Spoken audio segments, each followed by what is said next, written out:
Turmush oqshomini men faqat sherikim yonida yotib uxlash deb o'ylardim. Ammo haqiqat unchalik oddiy emas edi. Mening o'gay onam mening turmushga chiqishimga majbur qilganida men atigi 18 yoshda edim. Nikoh nimani anglatishini tushunish uchun juda yosh edim. O'gay onam buning oilamizni himoya qilishning yagona yo'li deb aytdi. Men bahslashdim, yalinib iltijo qildim, lekin u menga boshqa iloj yo'qligiga ishontirdi. Nikoh kuni o'z hayotimdan olib ketilayotgandek his qildim. Birinchi kecha nimani anglatishini beozorligimdan bilmasdim. Men faqat sherikim yonida yotib uxlash deb o'ylardim, lekin haqiqat unchalik oddiy emas edi. O'sha nikoh kechasi men xonada yolg'iz o'tirardim. Yurak tez urardi. Men atigi 18 yoshda edim, to'y kechasi nimani anglatishini bilish uchun juda yosh edim. Eshik ochildi. U sekin kirib keldi. U menga asabiylashgan qadamlar bilan yurdi. U shafqatsiz emas edi, ammo u erkak edi, men esa nima bo'lishini tushunmaydigan qiz edim. U chiroqni o'chirdi, xonada oyning yumshoq nurlarigagina qorong'i tushdi. Men qotib qoldim, qo'llarim titradi. U nima qilish uchun kelganini bilmasdim. U qadam-qadam yaqinlashdi. Ko'kragim siqildi. Men ko'ylagimni mahkamroq ushladim, ammo u menga egildi. Uning qo'li yaqinlashdi va yurak deyarli to'xtab qoldi. U menga juda yaqin keldi va ko'ylagimning zippasini ochishni boshladi. Boshqa qo'li bilan ko'kragimga chapak soldi. Men vahimaga tushib, o'ylamay uni itarib yubordim va kuchli shapaq tushirdim. Ovoz jimxonada yangradi. U jimsadi, tanasi qotib qoldi. Havo og'irlashdi. U baqirmadi. U uzoq vaqt harakat qilmadi. Ortamizda faqat jimjitlik bor edi. Nihoyat u o'girildi. Eshikni ochib ketdi, meni titrab, nafasim siqilgan holda o'tirgan qoldirdi. Bu mening to'y kecham edi.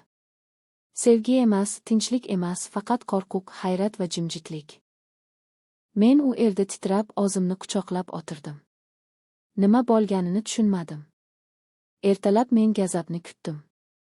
Men baqirishni, ayblashni kutdim. Biz bir stolda ovqatlandik. Men uni ko'zlayotganini ko'rdim, gazab bilan emas, balki ko'zlarida savollar bilan. U hech qachon menga zo'rlamadi, hatto ovozini ham ko'tarmadi. Va asta-sekin men nega deb o'ylay boshladim, nega u o'z huquqi deb da'vo qilishi mumkin bo'lgan narsani talab qilmadi. Bir erta tong men nonushta hididan uyg'ondim. Men oshxonaga kirib bordim va u yerda quymoq pishirardi. U menga qaramay, sening och bo'lishing mumkin deb o'yladim, dedi. Bu meni larzaga soldi. Hech qachon mening uchun erkak ovqat pishirmagan edi. Men nima deyishni ham bilmasdim. Men jim o'tirdim, uni oshxonada 100 marta qilgandek qarab turdim. Men xonamda yolg'iz edim, eshik kichirlab ochildi. U dorilar va bir stakan suv bilan kirdi. Qo'lini mening peshonamga engil tegizdi. Sen yonayapsan, deb xavotirlangan ovozda shivirladi. U men uxlashimgacha yonimda o'tirdi. Uxlaganimda u ketgan edi, lekin dorilar va suv hali ham u yerda edi. Bu birinchi kecha edi, men u mening dushmanim emasligini tushundim. Kunlar, keyin haftalar o'tdi. Asta-sekin o'rtamizdagi muz erishni boshladi. Bir kechqurun uni ayvonda o'tirgan, og'ir yuk ko'tarayotgandek qarab turganini ko'rdim. U hech qachon undan gapirmadi. Jasorat to'plab uning yoniga borib o'tirdim. Ovozim titrab, kechirasiz. U menga hayrat bilan qaradi. Nima uchun, deb muloyim so'radi. O'sha kecha uchun, sening ketishing uchun, senga begona kabi munosabatda bo'lganim uchun, deb shivirladim, ko'zlarim yosh bilan to'ldi.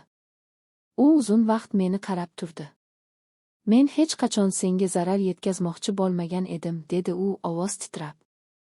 O'zimga va'da berdim, hech qachon berilmagan narsani oladigan erkaklar kabi bo'lmayman.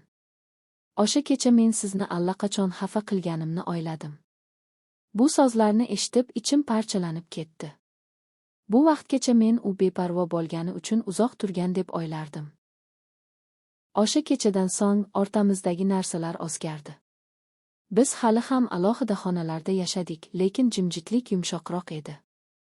U kech qolganida menga qanday ovqat olib kelishni so'rar edi. Asta-sekin biz hayotimizning qismlarini bo'lisha boshladik. Bir kecha zalga kirib, uni divanda uxlab qolganini ko'rdim. Qo'li chetga osilib qolgan, yuzi tinch edi. Ichimda bir narsa yumshadi.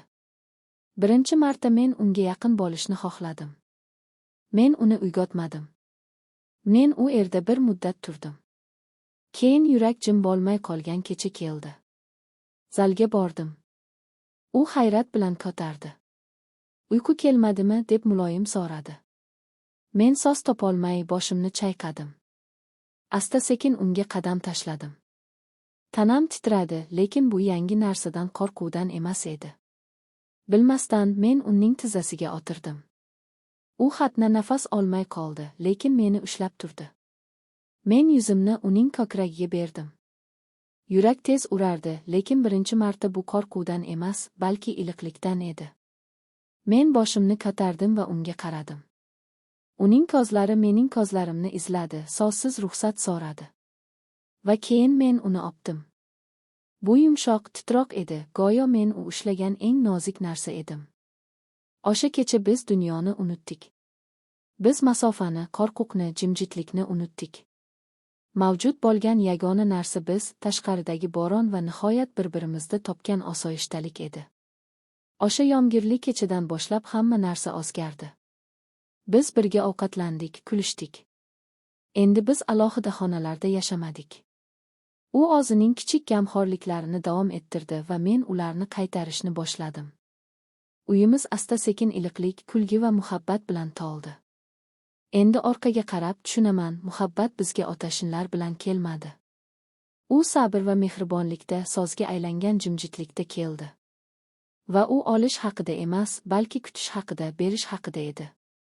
Men qo'rqib, istamay kelgan edim, ammo u menga muhabbat shoshilmasligini o'rgatdi. Muhabbat sabrli. Muhabbat muloyim. Muhabbat eshigingizni taqillatadi, lekin hech qachon uni sindirmaydi. Va shuning uchun bugungi kungacha yomg'ir yoqqanda men tabassum qilaman. Chunki yomg'ir menga nihoyat muhabbatni topgan kechani eslatadi, bir vaqtlar qo'rqqan erkakda.